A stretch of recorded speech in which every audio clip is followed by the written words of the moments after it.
একজন প্রাণসখা এবং গুটি কয়েক সাংবাদিকের কাছে আছে। Interesting, very interesting. To be continued. আমি আজকে শেষ করিনি, আজকে ফার্স্ট পার্ট বললাম, টু বি কন্টিনিউড। কিন্তু কোট অ্যান্ড কোট আছে, একটু কোট অ্যান্ড কোটই করে দিই, আমার ফোনে আছে। আচ্ছা, আমি আজকে যেহেতু একটা কনস্ট্যান্টলি বেঈমান, গদ্দার, রোজ একটা রেটরিক চলছে আর কি, প্রতিনিয়ত আরও বেশি লোককে বেঈমান বলতে হচ্ছে এবং হবে। আজকে কালকে পরশু দিন যত বাড়বে আরও বেঈমান বলতে হবে। তো যে কারণে আমি গত দুদিন একটু সময় পেয়েছিলাম, তো আমি আসলে একটা 91 পাতার চিঠি পড়ছিলাম। তো সেই 91 পাতার চিঠিটা পড়ে আমার মনে হলো যে একটু সেই বিষয়টা সংবাদ মাধ্যমের সামনে এবং সংবাদ মাধ্যমের মাধ্যমে এটা একটু প্রকাশ্যে আনা দরকার। আসলে সম্প্রতি ম্যানেজিং ডিরেক্টর পদে উন্নীত হওয়া যারা হচ্ছে এই বেঈমান বলছেন, ঘটনাচক্রে সেরকম একজন তৃণমূল কংগ্রেসের সাংসদ ছিলেন। সাংসদ থাকা অবস্থায় গ্রেপ্তার হয়েছিলেন এবং জেলে বন্দি থাকা অবস্থায় একটা 91 পাতার চিঠি, সেই 91 পাতার চিঠি অ্যাড্রেস করা হয়েছিল দেশের প্রধানমন্ত্রীকে, দেশের স্বরাষ্ট্রমন্ত্রীকে, সিবিআই ডিরেক্টরকে। এবং সেই চিঠি তার একজন প্রাণসখা এবং আরও কিছু সাংবাদিক যারা সাহায্য করতে পারেন এই ভেবে সেই চিঠির কপি পৌঁছে দেওয়া হয়েছিল। এবারে এই যে 91 পাতার চিঠি, এবং সেই চিঠিতে উল্লেখ করা হয়েছিল যে তৎকালীন মুখ্যমন্ত্রী মমতা বন্দ্যোপাধ্যায়ের পুলিশ যদি জেলের মধ্যে কিছু করে তাহলে এই 91 পাতার চিঠিকেই যেন তার শেষ বয়ান হিসেবে ধরে নেওয়া হয়। মোদ্দা কথায় অবাঞ্ছিত কোনো ঘটনা ঘটলে যেন সুইসাইড নোট হিসেবে এই 91 পাতার দলিলকে স্বীকৃতি দেয়া হয়। প্রকৃতপক্ষে জেলে বসে মৃত্যুর আশঙ্কা করা বা মৃত্যুর আশঙ্কায় থাকা এক বন্দির শেষ বয়ান। এখন উনি কথায় কথায় বলেন যে পার্টিকে আমি 10,000 টাকা চাঁদা প্রতি মাসে দিয়ে গিয়েছি। চাঁদা 10,000 টাকা দিয়েছেন, আর হাজার হাজার কোটি টাকার দুর্নীতি সম্পর্কে দেশের প্রধানমন্ত্রীকে, দেশের স্বরাষ্ট্রমন্ত্রীকে, সিবিআই এর ডিরেক্টরকে সেই চিঠি লিখেছেন। আমার ধারণা আপনারা এখানে যারা আছেন তারা কেউ চিঠিটা পড়েননি। তো আমি এই 91 পাতার, এমনি চিঠিটা ওভারঅল খুব ইন্টারেস্টিং। আমি চিঠির একটা জায়গা কোট করছি। একটা জায়গায় বলা রয়েছে যে সমস্ত খরচ বাঁচাবার পরও উদ্বৃত্ত 30 কোটি টাকা থেকে গিয়েছিল। সেই 30 কোটি টাকা একজনের কাছে রাখা হয়েছিল কোথাও ইনভেস্ট করবার জন্য। এখন চিঠিটা হাতের লেখা ভালো, ঝরঝরে হাতের লেখা, অল্প কিছু কাটাকুটি আছে, কিন্তু পড়তে সমস্যা হয় না, কাটাকুটি খুব বেশি নেই। এই যে 91 পাতার এটা একটা দলিল, এই দলিল হচ্ছে একটা দল তুলে দেওয়ার জন্য যথেষ্ট। এই 91 পাতার দলিল যা অ্যাড্রেস করা হয়েছিল দেশের প্রধানমন্ত্রী, দেশের স্বরাষ্ট্রমন্ত্রী, সিবিআই এর ডিরেক্টর, এই 91 পাতার দলিল দল তুলে দেওয়ার জন্য যথেষ্ট। প্রকৃতপক্ষে সলতে পাকানো শুরু হয়েছিল তখনই। তাহলে এখন একটু ভাবতে হয় যে দলের সাংসদ দলের বিরুদ্ধে কি তখন বেইমানি করেছিলেন? যা লিখেছিলেন এবং যাদের অ্যাড্রেস করেছিলেন আর ওই দলিলে যা আছে সেটা কি তাহলে বেইমানি? এখানে বিভিন্ন ধরনের সাবহেড রয়েছে। সাবহেড বিভিন্ন মানুষ সম্পর্কে সাবহেড রয়েছে। কারুর জন্য 7 পাতা, কারুর জন্য 8 পাতা, কারুর জন্য 4 পাতা, কারুর 5 পাতা, কারুর 2 পাতা। তো সব থেকে বেশি যার জন্য পাতা বরাদ্দ তিনি রাজ্যের প্রাক্তন মুখ্যমন্ত্রী মমতা বন্দ্যোপাধ্যায়। এবার মমতা বন্দ্যোপাধ্যায়ের যে সাবহেড রয়েছে, আমি শুধু সেই সাবহেড আমি অনুরোধ করব আর কি, আমি সেই ম্যানেজিং ডিরেক্টরকে অনুরোধ করব যে দিদির এখন অখণ্ড অবসর, 91 পাতার চিঠি একদিনে না হলেও দুদিনে পড়া হয়ে যাবে। আর লেখা যেহেতু ঝরঝরে, পড়তে অসুবিধা হচ্ছে না, আমার কোনো অসুবিধা হয়নি পড়তে। তাই যদি আর যেটুকু কাটাকাটি আছে সেই ম্যানেজিং ডিরেক্টরই নয় পাশে বসে বলে দেবেন যে ওর কাটাকুটি কী আছে, কারণ চিঠিটা ম্যানেজিং ডিরেক্টর লিখেছেন, বর্তমান ম্যানেজিং ডিরেক্টর। আর চিঠিটা লেখা হয়েছে যার বিরুদ্ধে, তো আমি রাজ্যের মাননীয় প্রাক্তন মুখ্যমন্ত্রী দিদিকে অনুরোধ করব যে আপনি ম্যানেজিং ডিরেক্টরের কাছ থেকে চিঠিটা চেয়ে নিন, এই 91 পাতার চিঠি। চিঠিটা ভালো করে পড়ুন। ভালো করে পড়লে আপনি বুঝতে পারবেন যে আপনার দল তুলে দেওয়ার সলতে কবে পাকানো শুরু হয়েছিল আর কে হচ্ছে দল তুলে দেওয়ার সলতে পাকাতে শুরু করেছিল। বেইমানির একটা ইতিহাস আপনি অনুভব করতে পারবেন। অসুবিধা হলে ওকেই জিজ্ঞাসা করবেন যেখানে কাটাকুটি রয়েছে।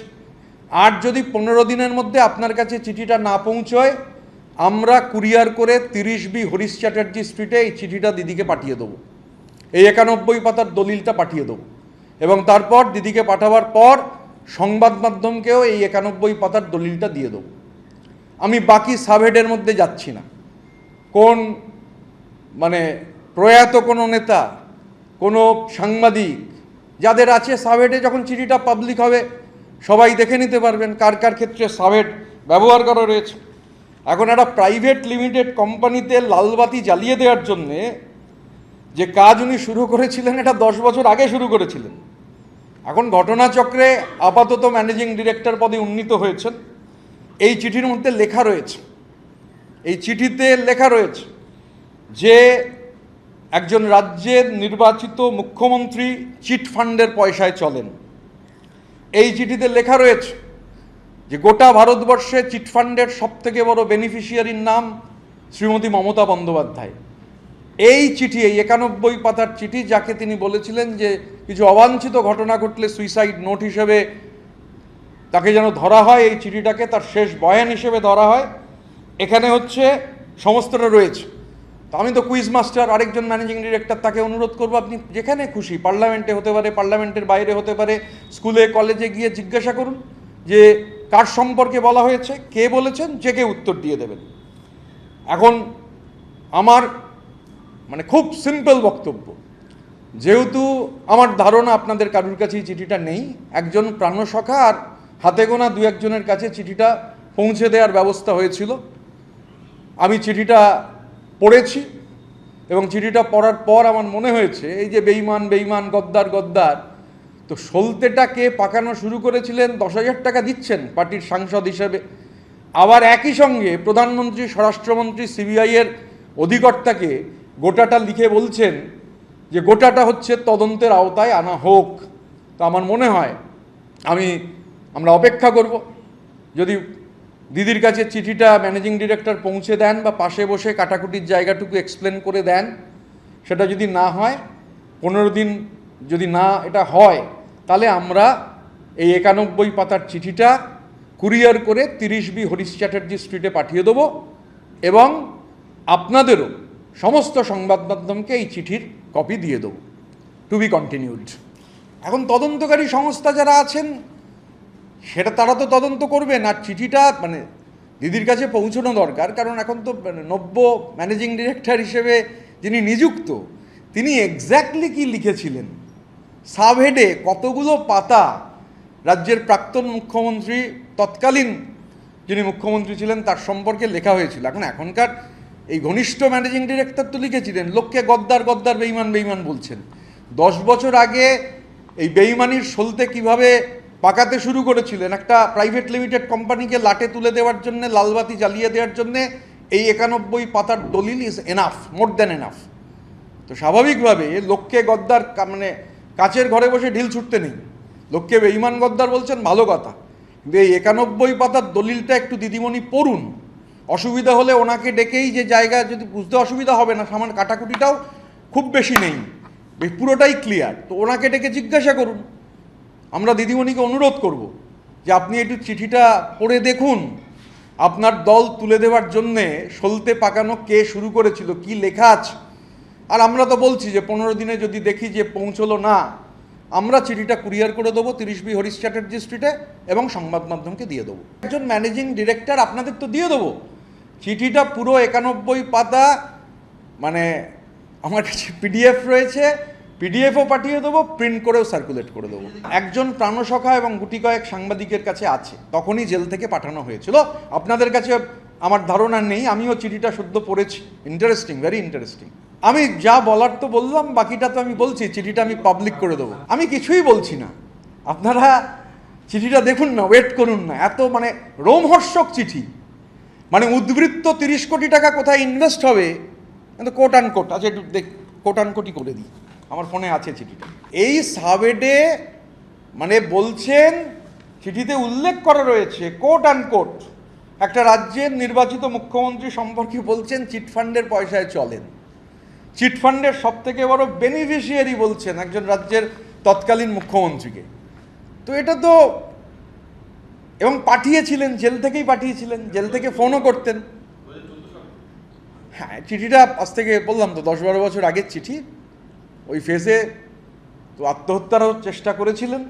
অবাঞ্ছিত কিছু ঘটনা যদি ঘটে যেত, এই চিঠিতে এটাই উল্লেখ করা রয়েছে যে এটাকেই যেন সুইসাইড নোট হিসেবে বা শেষ বয়ান হিসেবে গ্রাহ্য করা হয়। আমি চিঠিটা থেকে মানে আমি নাম সবটা বলবো না, জাস্ট আপনারা যদি বললেন একটু অল্প করে আর কি। বিধানসভা ভোট মেটার পর কিছুদিন পর গল্পচ্ছলে, নাম বলছি না, জানিয়েছিল সব খরচের পর উদ্বৃত্ত কিছু টাকা দিদি রাখতে দিয়েছেন। এই রাখার অঙ্কটাই 30 কোটি টাকা। নাম বলছি না, নামটা রয়েছে, তারপর বিস্তারিত না বললেও আমার ধারণা হয়েছিল বিষয়টা সেন জানেন, এসিএন, কারণ তারপরেই সেন অফিসে আসেন। সেন আর অফিসটা ইংরাজিতে লেখা, আগেরবারও সেনটা ইংরাজিতে লেখা, আনকোট। এটুকুই বললাম, বাকিটা যখন চিঠিটা পাবেন আপনারা, 91 পাতার দলিল পাবেন, ভেরি ইন্টারেস্টিং, আপনারাও পড়ে নেবেন। দিদিমণিও যদি ম্যানেজিং ডিরেক্টর পাশে বসে গোটাটা দিদিমণিকে পড়তে সাহায্য করেন ভালো, নাহলে আমরা কুরিয়ার করে দেবো 30B হরিশ চ্যাটার্জি স্ট্রিটে। আমি আপাতত আজকে একটা সাবহেডের কথা বলছি, বেশ কিছু সাবহেড আছে। অবশ্যই মমতা বন্দ্যোপাধ্যায়ের যে সাবহেড, সেই সাবহেডেই সব থেকে বেশি পাতা বরাদ্দ রয়েছে। আমি কিছুই আজকে বলছি না, চিঠিটা আপনাদের দিয়ে দেবো, আমি দিয়ে দেবো চিঠিটা আপনাদের, এতেও দিয়ে দেবো, মানে PDF ফরম্যাটে যেখান থেকে আমি পড়লাম, আর হার্ড কপিও দিয়ে দেবো। To be continued. আমি আজকে শেষ করিনি, আজকে ফার্স্ট পার্ট বললাম, টু বি কন্টিনিউড।